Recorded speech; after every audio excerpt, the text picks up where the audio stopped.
This is the FuryCube M30HE and this is my first magnetic keyboard. Hall effect keyboard siya kasi gumagamit siya ng magnetic switches para mas mabilis yung actuation niya. Ang maganda dito sa magnetic keyboard is pwede mong i-adjust yung actuation point niya. Yung actuation point ng keyboard na to is pwedeng i-adjust hanggang 0.1 mm. 8000 Hz na rin yung polling rate niya, so sobrang bilis talaga ng response time niya. Out of the box, meron siyang kasamang dalawang klaseng manual, USB-A to USB-C, keycap and switch puller, strap, 2 extra magnetic switches, at syempre yung keyboard itself.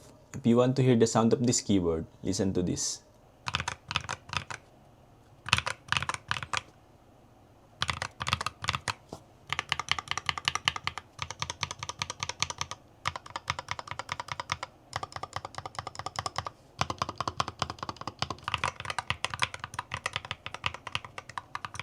Kaya kung naghahanap ka ng gaming keyboard and space saver na din, you can check this out in the yellow basket.